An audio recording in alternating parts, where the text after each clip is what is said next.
Hola, continuamos con los análisis del tomo 8 de la colección Historia Integral Argentina del Centro Editor de América Latina, con un artículo de Alberto Ricardo González Zarzac sobre la Constitución Argentina de 1949. Y nos metemos de lleno en un texto de una figura, clave para entender esta etapa. Alberto Ricardo González Zarzac no fue un observador casual. Para nada. Era abogado, constitucionalista, ensayista. Y su trayectoria es muy particular. Porque, arrancó militando en la Juventud Radical y después adhirió al peronismo. Un dato no menor, ese recorrido. Para nada. Llegó a ser inspector general de justicia y además presidió el Instituto Nacional de Investigaciones Históricas Juan Manuel de Rosas. O sea, su obra es vasta y nos da una perspectiva con mucha autoridad. Claro. No es la mirada de alguien que siempre estuvo, digamos, en el mismo lugar. Y la idea hoy es justamente esa, ¿no? Desmenuzar con su análisis la naturaleza, los principios y, las controversias de una de las reformas constitucionales más significativas de nuestra historia. Y más debatidas también. Totalmente. Un documento que, como vamos a ver, fue mucho más que un simple cambio de texto legal. Absolutamente. Y para empezar, creo que es fundamental aclarar algo que el propio González Zarzac subraya desde el vamos. A ver. Si bien la Constitución del 49 fue revolucionaria en su contenido, no surgió de la nada. No fue un acto de poder constituyente originario, como se dice. O sea, no fue borrón y cuenta nueva. Exacto. Fue, en términos jurídicos, un poder derivado de la Constitución de 1853-60. Y es importante esto. Cumplió con todos los requisitos formales que aquella exigía para su propia reforma. Ok, vamos a desglosar esto un poco. No fue una hoja en blanco. La estructura general, la parte dogmática y la orgánica no se alteró. No. Tampoco se cambió la forma de gobierno representativa, republicana y federal. Se mantuvo la división de poderes. Pero, y acá está el punto, se la perfeccionó. Se incorporaron nuevos derechos y sobre todo un tríptico ideológico que lo definía todo desde el preámbulo. El famoso tríptico. Constituir una nación socialmente justa, económicamente libre y políticamente soberana.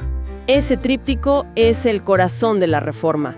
No es una mera declaración de intenciones, Es la directriz que reorienta todo el andamiaje constitucional. Es como el GPS ideológico del nuevo Estado que se quería construir. Para entender esa reorientación, González Zarzac nos propone usar una idea de Aristóteles, que es muy gráfica. Ajá. Dice que una constitución es, en esencia, un reflejo del sector social dominante. Y si aplicamos esto a la Constitución de 1853-60, lo que vemos es la ideología de la burguesía liberal. Se diseñó, en la práctica, una democracia de minoría. Una democracia muy, pero muy particular. El principio de que el pueblo no delibera ni gobierna sino por medio de sus representantes se llevaba, digamos, al extremo. La elección era indirecta. Claro. La elección de presidente, vicepresidente y senadores era indirecta a través de colegios electorales. El propio Alberdi, el padre de esa constitución, no concebía el sufragio para lo que él llamaba, de forma bastante despectiva, la chusma o el populacho.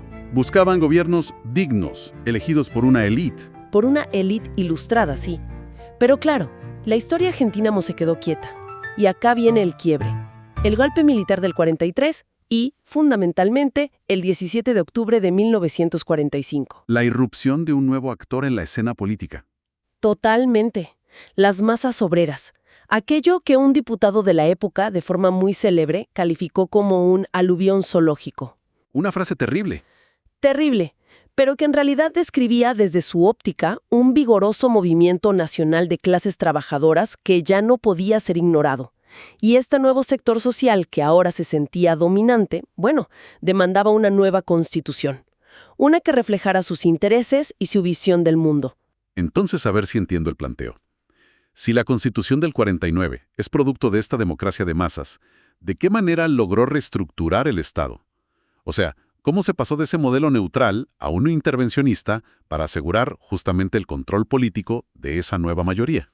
Ahí está la clave del cambio conceptual.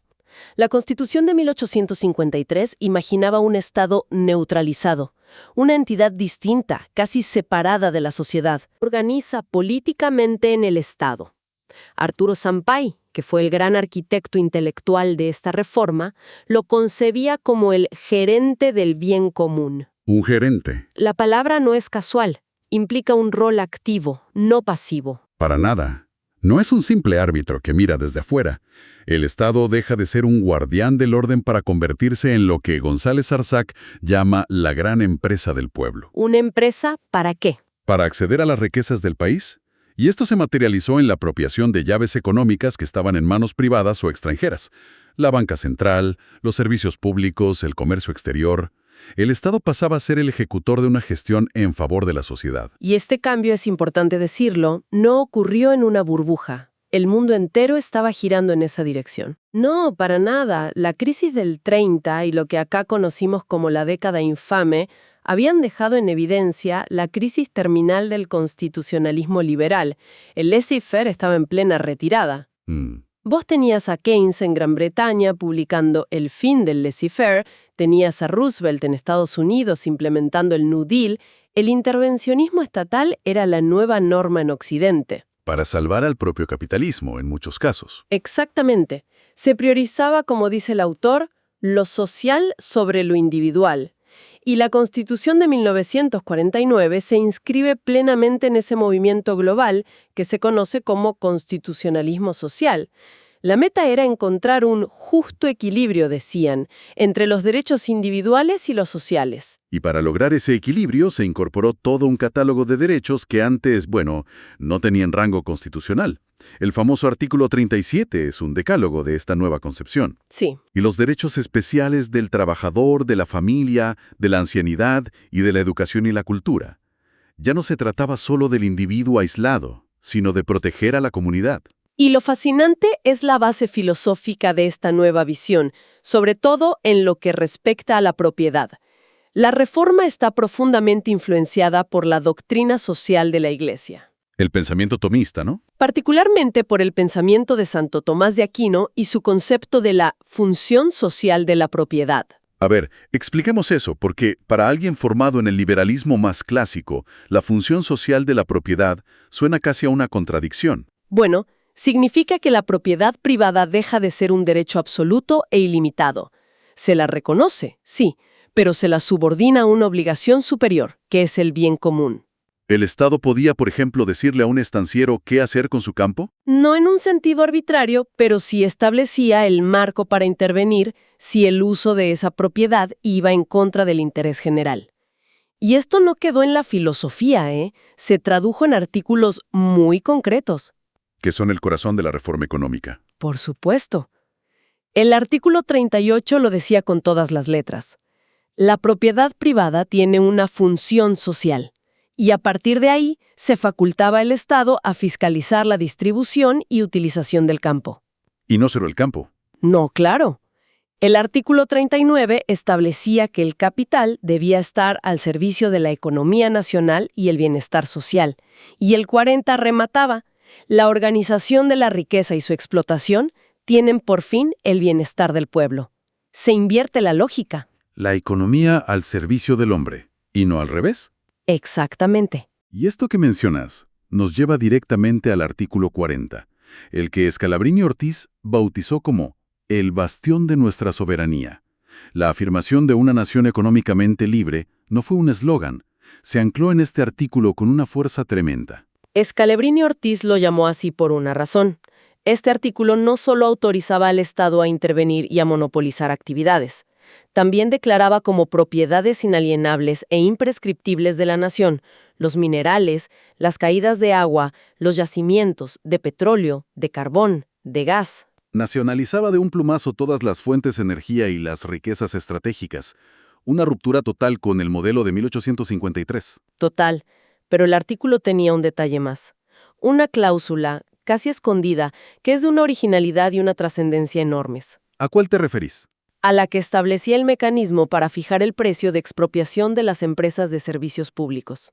Ah, claro. Ahí se evitaba la trampa de pagar valores de mercado inflados o ganancias futuras. El precio se fijaría según el costo de origen de los bienes, o sea, lo que realmente se invirtió. Y no solo eso. No había más. A ese costo se le restaban las sumas ya amortizadas y, atención a esto, los excedentes sobre una ganancia razonable. Esas ganancias excesivas también se consideraban capital ya reintegrado. A ver si entiendo.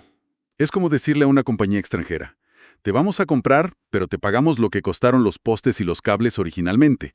Y de esa plata, además, te descontamos todo lo que ya ganaste de más durante todos estos años. Es de una audacia tremenda. Precisamente, una cláusula sin precedentes en el derecho constitucional mundial. Tan, pero tan original, que inspiró una cláusula casi idéntica en la reforma constitucional chilena de 1971. La del gobierno de Salvador Allende. La misma. Y un dato no menor. En Chile fue votada por todos los sectores políticos de ese país, incluida la derecha. O sea que esta idea tan marcadamente peronista es adoptada años después por un gobierno socialista en Chile con apoyo de todo el arco político. Se percibió como una herramienta jurídica soberana, más allá de la ideología del gobierno de turno. Era una declaración de independencia económica hecha ley. Pasemos ahora a la estructura del poder político, porque la reforma no fue solo económica. También buscó, digamos, ampliar la democracia, hacerla más directa. Sí, y no fue solo habilitar la reelección presidencial en el artículo 78, que es lo que siempre se menciona. No, fue mucho más profundo. Mucho más. Se eliminaron varios de los filtros de esa democracia de minorías de 1853. El artículo 82 estableció la elección directa de presidente y vicepresidente por simple pluralidad de sufragios. Se terminaron los colegios electorales. Afuera. Y el artículo 47 hizo lo mismo para los senadores, que antes los elegían las legislaturas provinciales. La justificación era que un presidente elegido directamente por el pueblo tiene una fuerza y una legitimidad muy superiores. Y a todo esto hay que sumarle algo fundamental: la incorporación plena del electorado femenino a nivel nacional. Que cambió todo. En la práctica, duplicó el padrón electoral y cambió la base misma de la representación política. Fue la consolidación de esa democracia de masas en los hechos. El vínculo que describía Sampay entre Perón y las masas como una participación en la misma empresa nacional ahora tenía una base electoral mucho más amplia y directa. Pero acá surge una paradoja, ¿no? Se construye un sistema con una base popular más amplia que nunca, pero todo el andamiaje parece depender de la figura de un solo hombre. El propio Sampay lo reconoce años después. Dice que se confió demasiado en la conducción carismática del general Perón. Ese fue, en palabras de González Arzac citando a Sampay, el talón de Aquiles de la reforma. ¿Por qué? Porque la Constitución no instrumentalizó debidamente el poder de los sectores populares.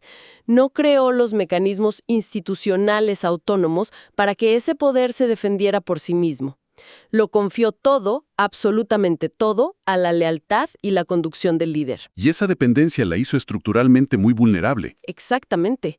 Como Aquiles fue muerta en la flor de la juventud, como dice el autor, por una simple proclama militar en 1956.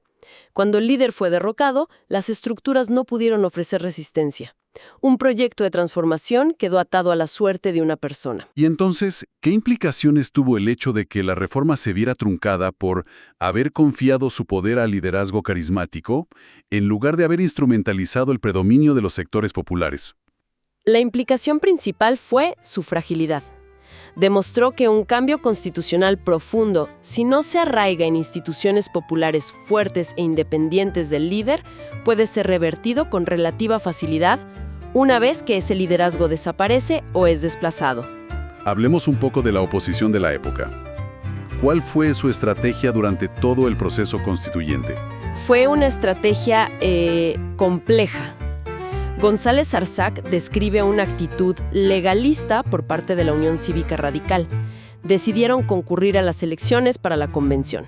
No llamaron a la abstención. No, pero el mandato interno era claro: participar pero no propiciar reformas. Era una participación, digamos, testimonial. Finalmente, optaron por retirarse de la convención. ¿Con qué argumento?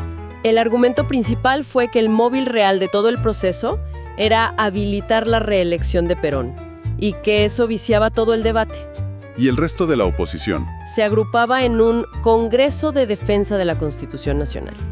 El autor lo describe como una amalgama de viejos políticos de la Unión Democrática, figuras de la década infame y, bueno, personeros del capital extranjero.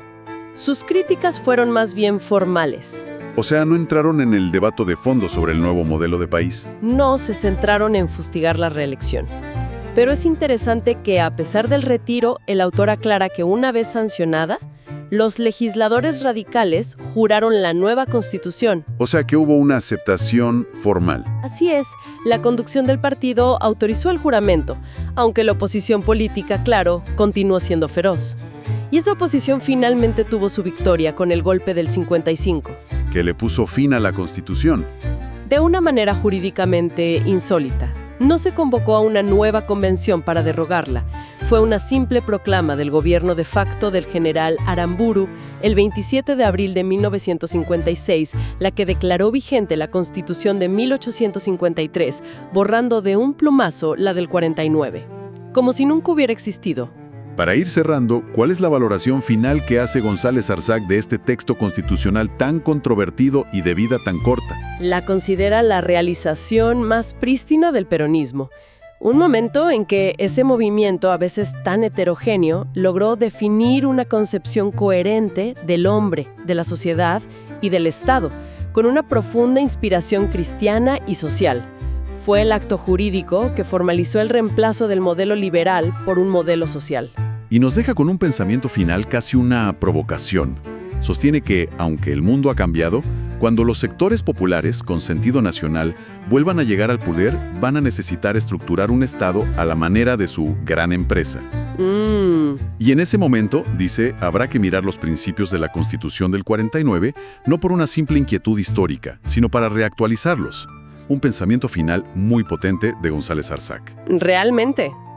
Plantea que no es una pieza de museo, sino un conjunto de ideas vivas que, según su visión, podrían tener relevancia futura. Una perspectiva que, sin duda, da para seguir pensando. Gracias por desgranar todo esto con tanta claridad. Continuaremos en próximos capítulos con este tomo denominado El peronismo en el poder. Les extendemos la invitación a consultar la fuente primaria de estos y otros documentos consultando el archivo digital de Mágicas Ruinas, mágicasruinas.ar, fundado en el año 2003. Sigan atentos a nuestros videos donde continuaremos desgranando su valioso acervo.